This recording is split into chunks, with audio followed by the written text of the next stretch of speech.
time for the best coverage of the top stories in sports. The Sports Wrap with Jason Page starts now. Indeed it does on this Thursday, and great to have you all with us across the U.S. and Canada. Oh, Canada. We got a lot to do over the next 60 minutes. We'll be joined by David Aardsma, former big league reliever, our closer. Still always be a closer for us. Get some thoughts with him on all things Major League Baseball. We'll get into the hockey playoffs as the Dallas Stars captured Game 1 of their NHL Western Conference Final Series. We'll also be joined by Jason Cole, talk about the tragic passing of Jim Irsay, the owner of the Indianapolis Colts. But we start things out in the NBA, and Sam Yarnell is here. I am without words to describe what we saw at Madison Square Garden on Wednesday night. I watched the game from start to finish. It looked like the Knicks had it all under control. Big lead in the second half. Big lead late in the second half. Up 14 with 2:40 to play. Everything looked comfortable. And then the Knicks forgot that basketball games are 48 minutes and not 45 minutes and 20 seconds. And the Indiana Pacers pull off one of the more remarkable comebacks you will see in any playoff game, in any era, in any basketball game, anything you will ever see, as they rally and get the remarkable overtime win over the Knicks 138-135. And Tyrese Halliburton writes his name, in the book of Knick villains, all-time Knick villains, with the bounce heard around the world to send the game into overtime, and then the rest sort of takes care of itself. Sam, what did you make of what we saw in the closing minutes and overtime of this game? All right, so I'm not going to lie to you. The first instant reaction, because I was watching it live, obviously, as we all were. My instant reaction when Halliburton hit that shot to send it to overtime, I was like, it's the Kawhi Leonard Raptors moment all over again. That was exactly what went through my head. It was like you could feel him, because at that point I thought it was a three, like I think about 98% of people watching. At that point, it was like you could see Tyrese Halliburton reach into the chest of Manhattan and pull their heart straight out, arteries and veins still attached.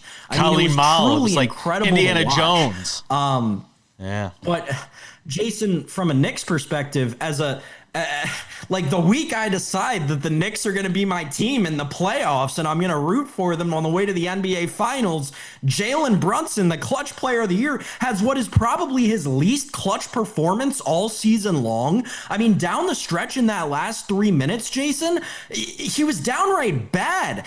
And again, I was just telling myself they just got to get the ball to Brunson. He'll make the right decisions. He'll get a bucket when they need to. He'll put it away late. Don't have to worry. Just get the ball to Brunson. They get it to Brunson. He's in the corner, and he throws it away. Luckily, at that very moment, the Knicks were able to recover. But if they weren't, the Pacers easily win that game in regulation. Sam. So worrisome for me as a Knicks backer from the perspective of I was so confident in this team's clutch ability, and now Tyrese Halliburton is 11 for 12 on field goals to tie or go ahead in the last 2 minutes of a game this season. Sam, I mean, this guy might be just as clutch as Jalen. Sam, I hate to say this, but for the first time in this postseason, the rotations that Tom Thibodeau throws out there, this is going to be an issue.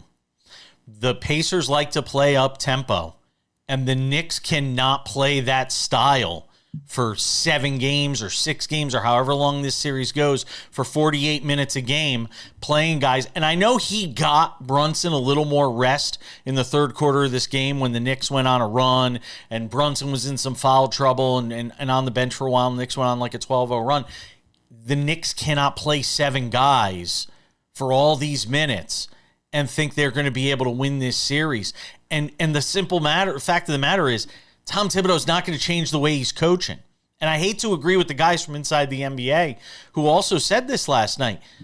Unless something drastic changes in terms of the number of guys that Tom Thibodeau is willing to play to give these guys a rest, playing at this tempo, I don't know how the Knicks survive 6 or 7 games against a Pacers team that goes much deeper. So I look so upset while you were on that nice, beautiful little soliloquy there. Because you're right. Like, you're exactly right. That's why it's so upsetting. It's so upsetting because along with so many people, along with the hearts of America, like, I think it's safe to say that the Knicks in this Final Four of the NBA are America's team. And you take that, Jason, and you just crumble to the same thing that they crumble to every year. And despite you and I sitting here for the last 2 weeks telling ourselves, oh, well, hey, they've got a rest advantage going into this season. And oh, well, hey, they got injured at the right time this year and they got rested going into the stretch run of the season and down into the playoffs. And they had that rest advantage against teams. So the Thibodeau coaching style isn't going to matter. And here we are after game one of the Eastern Conference Finals, having the same discussion that you and I have had for three NBA postseasons straight now, where Tom Thibodeau has done the same thing with three very slightly different rosters, this one of which has by far been the best, right? Saying the same thing, saying that Tom Thibodeau is playing 7 guys, and no matter how good this team is, he's only going to play 7 guys, and they're going to get tired against the teams that can get out in the NBA and run and gun. And quite frankly, they're going to fall to the same detriment that they have for those same 3 postseasons that we've been talking about them in this ilk, Jason. Aaron Nesmith, a career night for him with 30, the 3-pointers late. Hey, how about somebody get a hand in his face after he makes the first couple? I mean, you might want to do that when the guy, literally, it was like the NBA Jams game with I could hear the guy going, he's on fire, and nobody's sticking a hand in Aaron Nesmith's face. I'm like, what on earth are we doing? The funniest part about that whole thing is that is the game coming off of the national media, Knicks fans raving over a play where Karl Anthony Towns switches 1 through 5 on the entire offensive front. This is a team that is just so bipolar in their defense at this point. It's not sustainable when we talk about the stretch run of the NBA playoffs. No, I'm a fool. Why did I believe in this team? Well, here's the only good news is we've seen this Knicks team bounce back before. I mean, they got blown out in Game 3 at the Garden by the Celtics, and we all had them buried. The odds makers had them buried. Everybody thought it was all over. So if there is a team that is equipped to bounce back off the loss, it is certainly the Knicks, and we'll see how they do that in Game 2 of this series. But remember, every other day there is a game in this series. Playing at the pace the Pacers are going to play. It's going to be very challenging for this Knicks team to keep up that pace. All right, we got a lot more to do on the show. Don't go anywhere. Jason Cole will stop by. NFL historian, writer, Hall of Fame selector on Jim Irsay's passing next.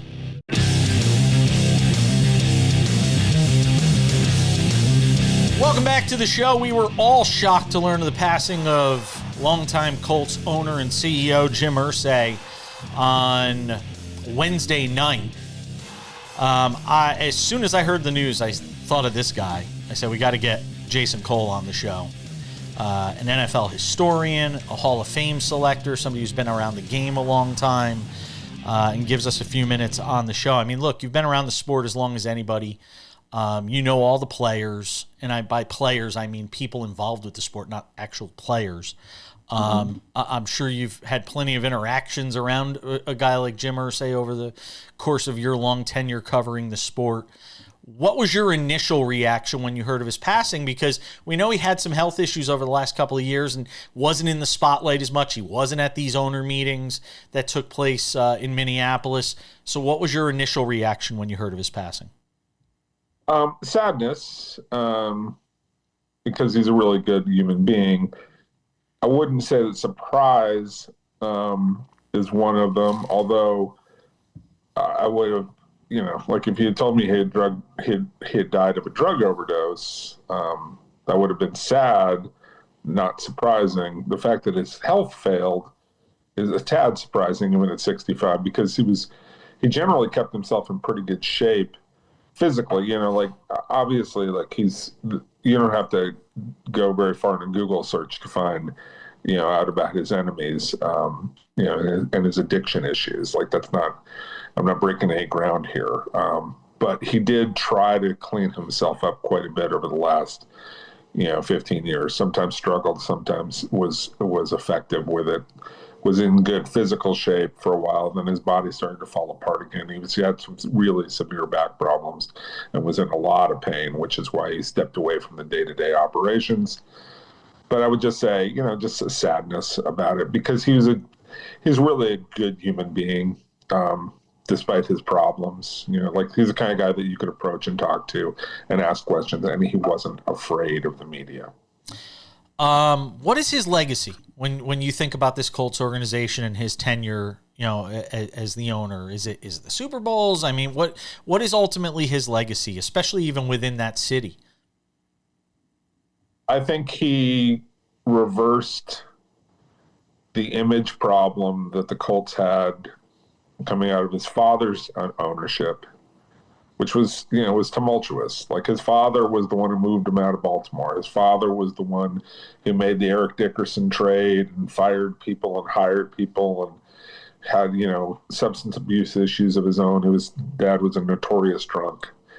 And just really, I remember Tony Siragusa, rest in peace, told me the story about when he first got to the Colts and started playing there. In the middle of a game, Bob Irsay called down to the field and said, I just traded all this stuff for Eric Dickerson. You better put him in the game. They were behind by 2 touchdowns or 3 touchdowns in a game, and they had to start throwing. And Irsay ordered them to put Dickerson back on the field and run him because he just made a trade for him. It was just a nuts ownership. And I think that Jim Irsay was the opposite father in terms of kindness, a certain amount of compassion, and just, again, humility, and got to the point where you got a city that you wouldn't have expected to build a new stadium, to host a Super Bowl, and to actually make it look really viable to the point where you could see a cold weather city hosting another Super Bowl again. You could put it back in Indianapolis and it would be a respectable situation, a lot better than, say, like Jacksonville. And, we talk about the demons he fought, Jason, but it wasn't just the fact that he fought those demons. He fought them publicly, and he was an advocate for others who were fighting against those demons. He donated a lot of money to causes for people who were going through very much the same thing he was. Oh, absolutely. I mean, this is a guy who's trying. He was trying for himself to get better, but he's trying for others because, again, there's a humanness. If you're around a lot of owners, they donate to charities, they do the right things, they do this and that, but there's not a humanness to them, right? They're above you. They make it very clear they're above you. They look down at you. They don't take your ideas seriously. They don't take the questions seriously. They're not introspective. They don't like embarrassment. There's no owner who lived with more embarrassment than Jim Irsay. There's nobody who got through that embarrassment and still succeeded like Jim Irsay. And don't get me wrong, I don't think he's a Hall of Fame owner or contributor in this league. But as just a good person and a human being and a guy that you could say, Jim, why is this happening? He would give you an answer. It may not be the perfect answer, but it was an answer, and it was done with respect and dignity. And despite being the kid of the owner, the son of an owner, this is a guy who worked his way up to becoming, he was a general manager. He was a scout. He worked at football and tried to understand it and learn it and really know it. And I think he's one of the few owners who really understood the product on the field and what they were trying to do. Last one before I let you go on the future of the franchise. He made it clear he wanted this thing to stay within the family. That his daughters, this thing would be transferred to his daughters, sure. The organization. How does that change the complexion of the organization, the direction of the organization, if at all? I don't know, because I don't know the daughters. Yeah. I don't know. Yeah. And I always hear stuff like that. And then there's an inevitable fight over money. Usually there's, I wanted to stay in the family, and there's 2 of you. And it's just well, A, who gets control, and B, who gets the money? Do they want their money, and do they want their money now? That tore apart the Bolin family. and why the Bolin family had to eventually sell, because they couldn't settle their internal issues. So I don't know how it's going to play out. I have no idea. I don't know how the sisters work. I don't know how they cooperate. Hopefully they keep it in the family, and hopefully they keep it from being tumultuous and being threats of moving the team or anything silly like that. But look, it's a valuable commodity. I mean, you're talking about something that's worth $6-7 billion. There's going to be a lot of people lining up to buy it if they make it available. Jason Cole's a Hall of Fame selector, longtime NFL writer, a historian of the game. I always appreciate you, my friend, especially when it comes to talking about stories like this and providing some perspective for us. Thank you as always. Anytime. Be good. We're coming back. We got more to do on this Thursday edition of the show. David Aardsma drops by, former MLB pitcher, our closer. Get into some things with him. Don't go anywhere. Lots more to do.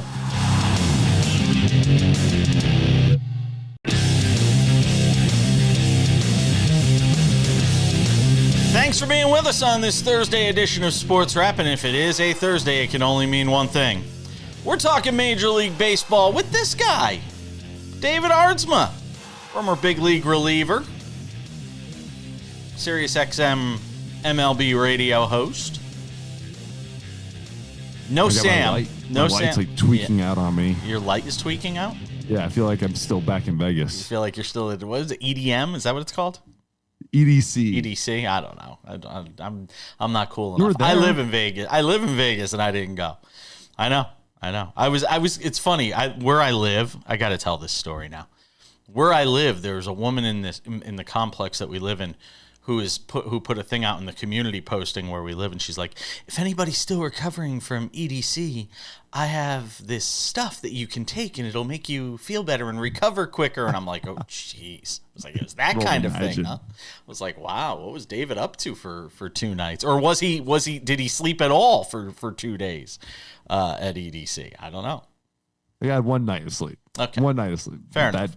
Friday to Saturday is a blur. It's good to see you while you were out here. Let's talk some baseball and start with the Brandon Hyde firing in Baltimore. Is it just again, much like in Pittsburgh, obviously a different situation, a much more talented team in Baltimore, or Colorado, a much more talented team in Baltimore. Is it rearranging the deck chairs on the Titanic, or could a different voice in this case help? A different voice is going to help. It's really interesting. It is not Brandon Hyde's fault. This is not Brandon Hyde's fault. But I say this, and a lot of people know going into the offseason, did they make this team better? No. Was this team going to be worse? Yes. Was this team supposed to be a 16-32? No. So I give Brandon Hyde the problem was his team went from 500 to 16-32. And that's on him. That's 100% on him. Mike Elias has set this team up to be a 500 ball club, even though they were one of the best teams in baseball last year. Should have gone deep into the playoffs, didn't. They were young. We can give them as many excuses as possible. But he set this team up for failure as a 500 ball club. Hyde was there to watch the rest. They need a new voice. They are young. There should be energy in that clubhouse. And yes, they were not built to win the AL East this year, but they were built to at least be 500 competitive. We thought they were going to be competitive with the Blue Jays and Red Sox at the very least. But maybe the Yankees were that, head a little bit above everybody else. But we thought they were going to be a lot more competitive than this. Was the idea to be a 500 team and then get to the deadline and then potentially make moves that could get them over the hump and make them a wild card team? Or was it, let's just see what we have with this group this year?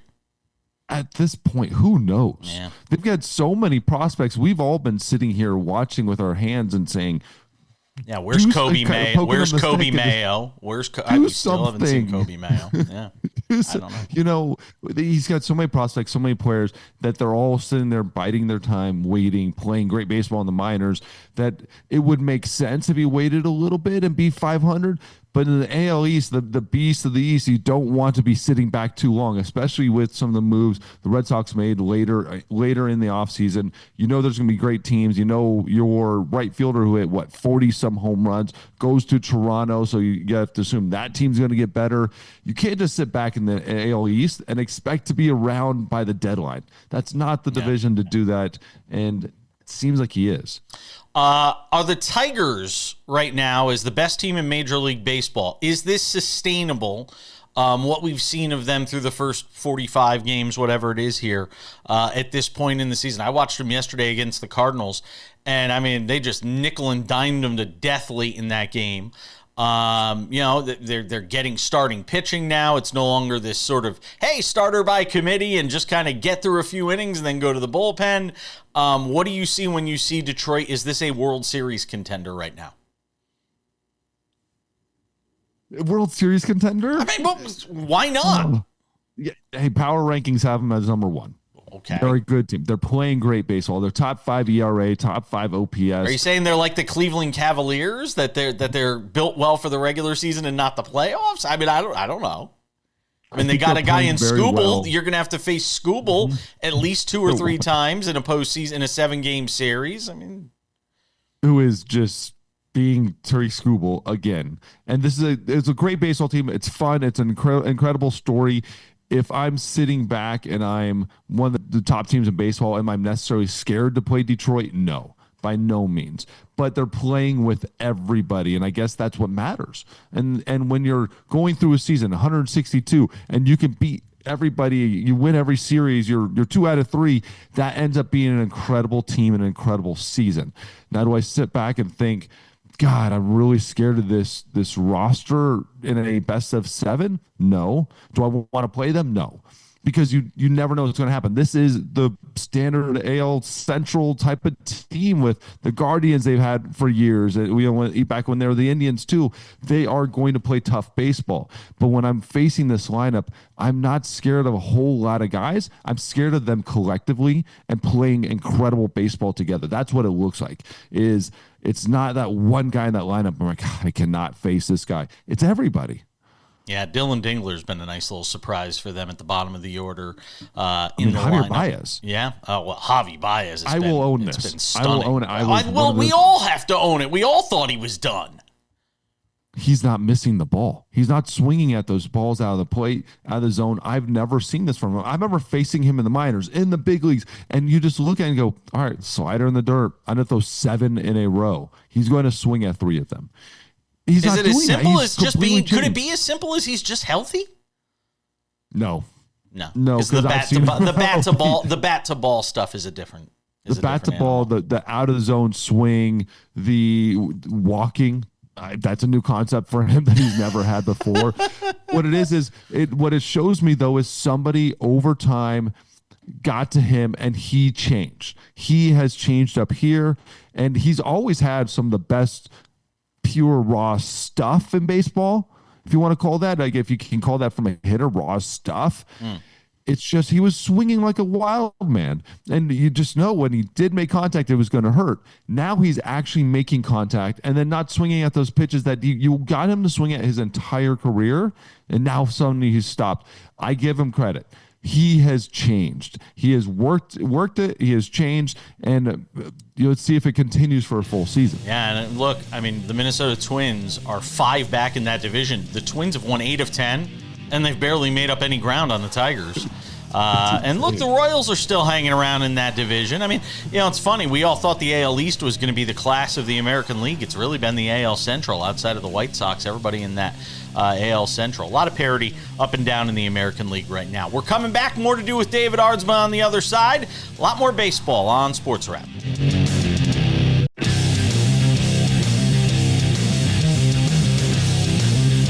Coming up in 10 minutes, some hockey. Stanley Cup playoffs.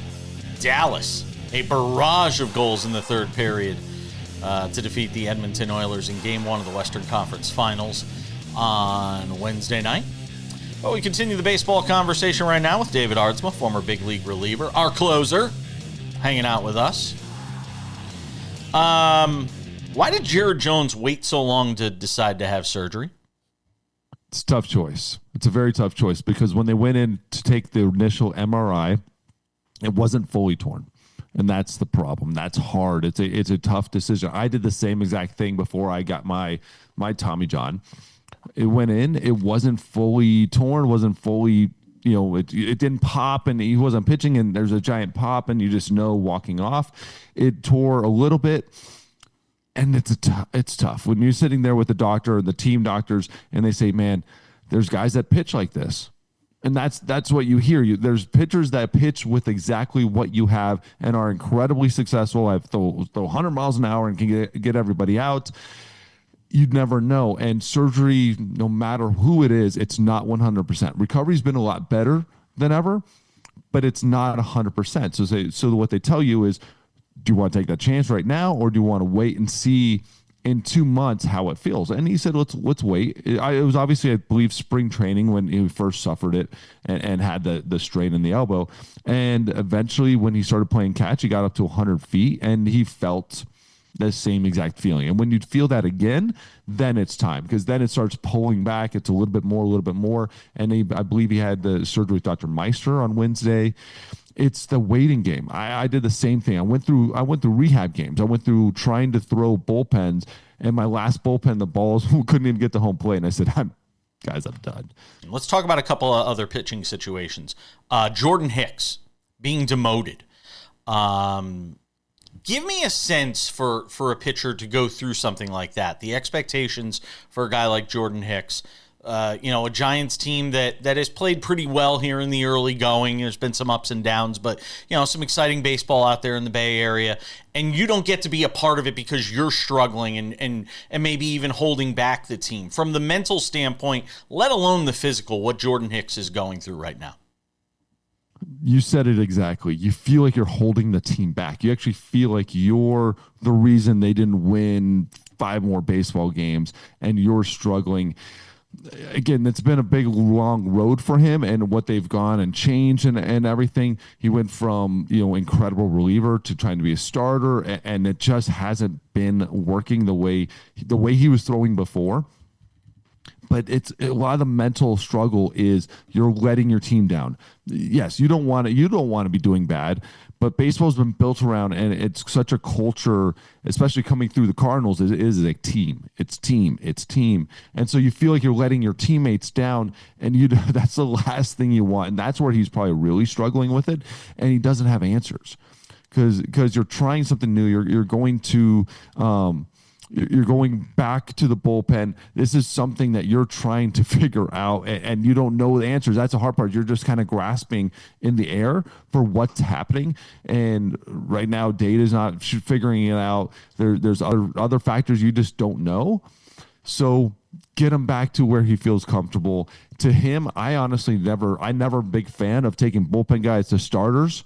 I'm never a big fan of it. You already made the decision at some point that he wasn't a starter, so you moved to the bullpen in the first place. Get him back to where he's comfortable. Let him throw out of the bullpen and just tell him, let it eat. Just figure it out and do it like 2 batters at a time, or whatever the minimum is now. 3 batters at a time, and that's it. Get him out of ball games and let that confidence slowly build, and hopefully it will.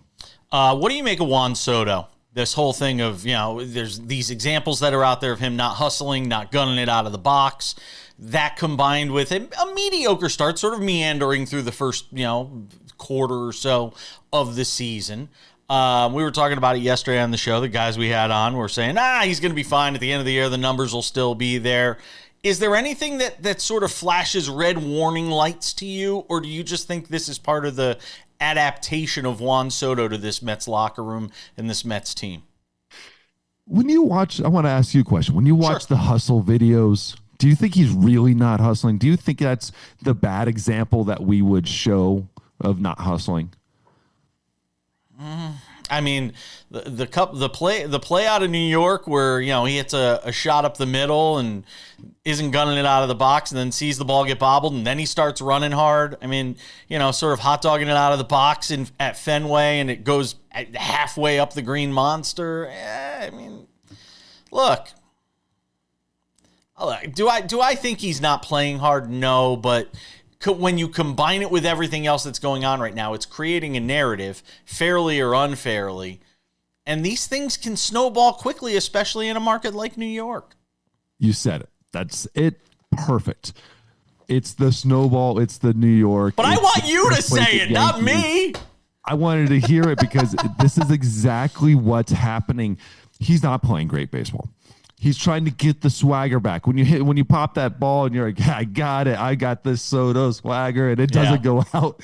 He's killing himself inside. He loves baseball. He's the Johnny Hustle guy. We know that.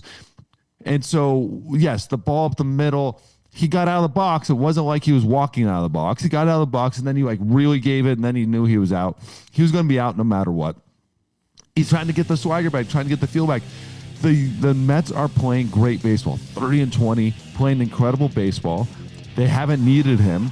And imagine what's going to happen when this dude ends up being 270 and he's just crushing the ball with 30-some home runs. He's still getting on base a ton. Yeah. And that's the thing. He's still top 20 on base percentage in all of baseball. So he's still doing what Juan Soto does best, which is get on base. He just doesn't have that swag yet. He's going to be just fine. Always appreciate you, my friend. Have yourself a great rest of the week and the weekend. We'll talk to you next week. Of course. Thank you. We are coming back.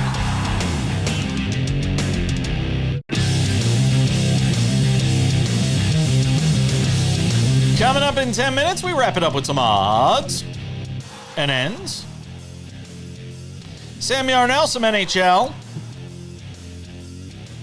The Dallas Stars victorious in Game 1 of the NHL Stanley Cup Western Conference Finals.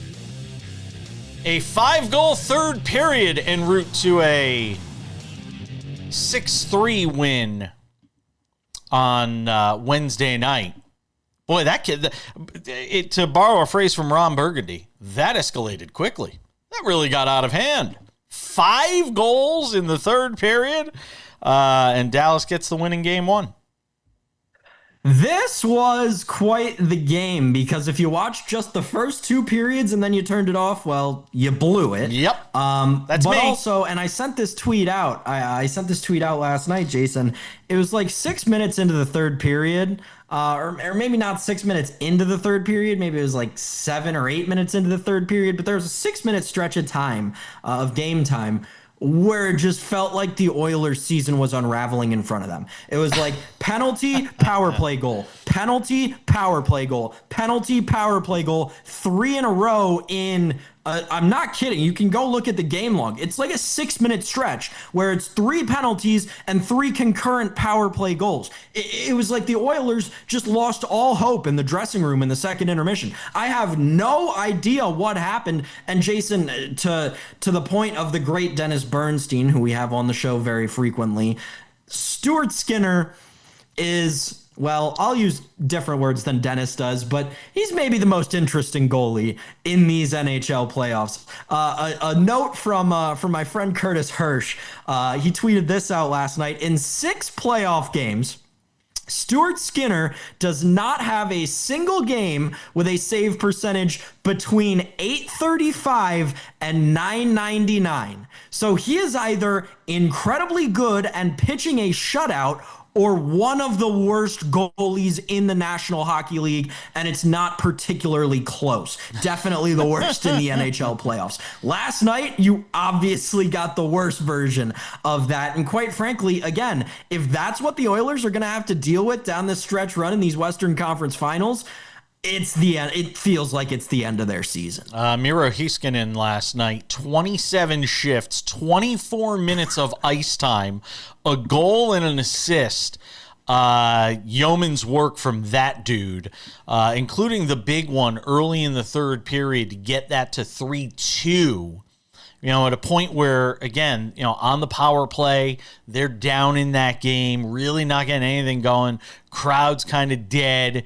You know, you come out of the locker room, you get that power play goal right there, and then you back it up with a couple more power play goals, and all of a sudden you turn around, it's 4-3. You know, 6 minutes into the third period, and you're on your way if you're Dallas and you get Game 1 of this series. No time to I guess cry in your milk if you're Edmonton. just a couple days off, and then these two teams will get back at it. Feels like a must-win for Carolina tonight, Sam. If we're talking about must-wins in the playoffs, whether it be the NBA or the NHL, it feels like a must-win tonight for Carolina in Game 2 of their Eastern Conference Final Series against the Panthers. I mean, if anything, it's you got to get to Bobrovsky for more than 2 goals if you're Carolina. You got to at least, you're right, get one on home ice. You can't go on the road down 0-2. That's unacceptable in these Stanley Cup playoffs. But I really just think getting a few goals past Sergei Bobrovsky is what is going to keep the Carolina Hurricanes alive in this series. You know, Jason, I hate to say it, if they win a 1-0 game, I'm still going to give the Panthers a large edge in this series, because if the Carolina Hurricanes win a 1-0 game tonight on Thursday night in Game 2, that quite frankly means the Florida offense just didn't get going for a game, and that's fine coming off of a game where they scored 5 goals. So yes, must win for Carolina. Offense has to show out. You got to get stuff going in the offensive zone, get the puck into the net, get the puck on the net, and get past Sergei Bobrovsky, because he's been one of the best goaltenders in this postseason, and you can't let the hot tender stay hot. You know, Dennis Bernstein said at the very beginning of this postseason, which has been very unpredictable, and it's not to say everything he has said has come to pass, because there have certainly been some things, the Las Vegas Golden Knights being one of them. And I love Dennis to death, but I mean, this has been an impossible postseason, obviously, to predict. You know, he thought Dallas was the team that if they got through their opening round series could go on a deep run. And they feel like right now, they feel like the team to beat to me. When I look at the Final 4 teams remaining, you know, a Dallas-Florida Stanley Cup final doesn't feel that far-fetched when you sort of look at where we are right now. What is it with the National Hockey League and having the Stanley Cup final seemingly every year for like the past decade be between 2 teams south of the Mason-Dixon line? I know that this may be like Chuck Todd just said, wait. Chuck Todd just said it. University of Miami is what, Division III hockey? They just won a national championship recently or something like that. Hockey in the South is really picking up. But and that's great. And I know Arizona has produced some incredible talents, right? You look at, who is it? I believe is it Austin Matthews? I might have that wrong, but Tage Thompson out of Arizona. There's some great NHL players who come out of the southern states in the United States. But again, it's just confusing to me that, you know, we're having the Stanley Cup finals indoors on ice when outside in June in Dallas or Florida, it's 95 degrees outside. Hey, remember when we were talking about the Stanley Cup odds going into these conference finals with Dennis the other day, and we were like, oh my God, they're all so even. All it took was one game in each conference final, and the milk sort of started to split a little bit. Panthers plus 175, Stars plus 195, and then Oilers plus 380, Hurricanes plus 480. Again, that got out of hand quickly. Coming back, we got odds and ends right around the corner. There was a vote in the NFL on the tush push. Didn't go the way some of us thought it would.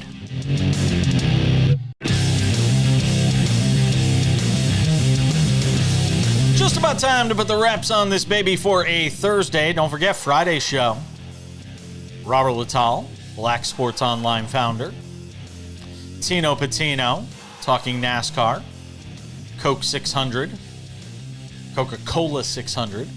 We got the Indy 500 this weekend as well, previewing both of those.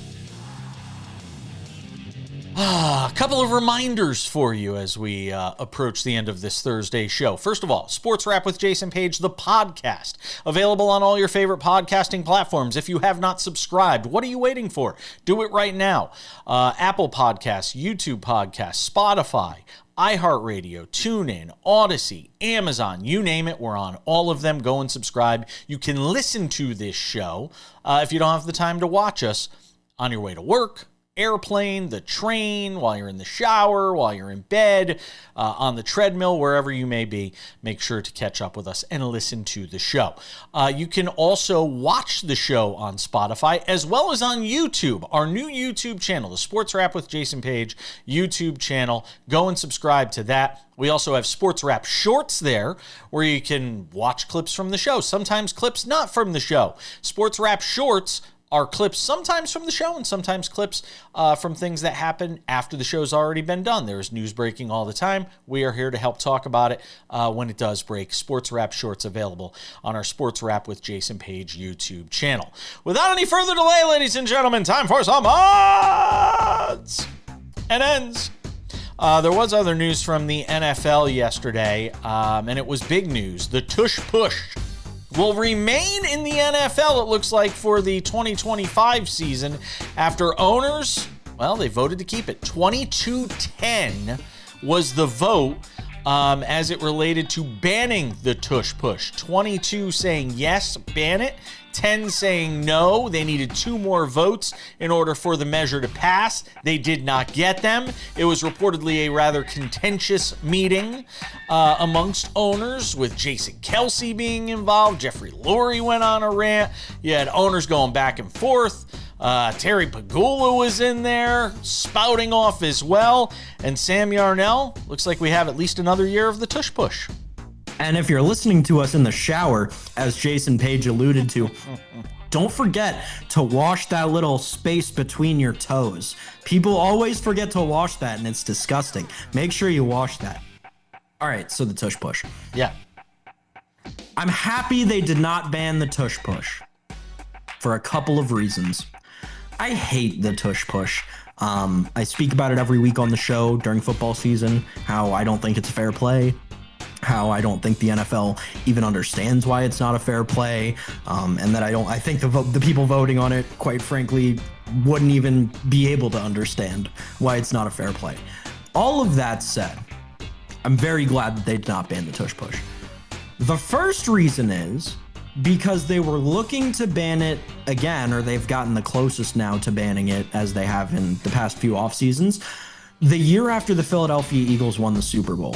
Now, as much as we can pretend player safety, this and that, and I do believe that there is some degree of that is involved in this, it looks like a cop-out. The general optics of it are cop-out, are this team won the Super Bowl because they are better at doing this one thing than everybody else, which may be bending the rules the way we've seen dynasties do for so many years, so many generations, so many eons in the NFL. And now we're going to change the rule in a jerk reaction the offseason after they win it. That didn't sit right with me, quite frankly, as a general football fan, whether or not the push worked or didn't work against my team. The second reason, and frankly the more important reason from a football perspective, is the wording of the rule that they were actually proposing to change. And I don't think anybody besides, maybe a few dozen of us people who care way too much about, that stupid piece of pigskin right there, actually went through and read the rule. What the proposition was to ban contact between offensive players at any point during the play. Not within, however long of the snap, not directly following the snap, as it had been postulated at certain points throughout this whole kind of reckoning experience. No, the verbiage in the article would have made it so that there was no contact permitted throughout the entire play. Now, I personally like it when my running back is getting stood up by 3 defenders 15 yards downfield, and here comes the bus of 5 offensive linemen ready to push him an extra 3 yards and maybe get closer to that first down marker. It's a part of football to me. That's not to say that the tush push isn't. The tush push is just a part of football that I happen to like significantly less. At the end of the day, they weren't looking to just change the tush push. They were looking to change a lot of what we see on offense every single game. And Jason, I'm glad that they decided not to. Well, there will be more studying of it. I still think eventually it does get banned, because when you get that close to it, it's just a matter of winning over a couple Semantics. more. Yeah, it's just a matter of winning over a couple of more hearts and minds as far as the owners are concerned, and they'll get to that number that they need to eventually, and that tush push will eventually wind up going by the wayside, but it will not for the 2025 season, as it doesn't appear there'll be any more votes to take that or eliminate it from the game. All right. Sam had his say on the tush push. And that's it. We're out of time. We got to go. Thanks, Sam. Appreciate you hanging out with us today. I didn't expect to spend the entire odds and ends talking about the tush push, but we did because Sam had a lot to say about it. Jason Kelsey said he would come back tomorrow if like every play he ran was the tush push. Thank you to our guests, Jason Cole. Thank you to our other guest, David Aardsma. I'm Jason Page. We'll see you back here tomorrow.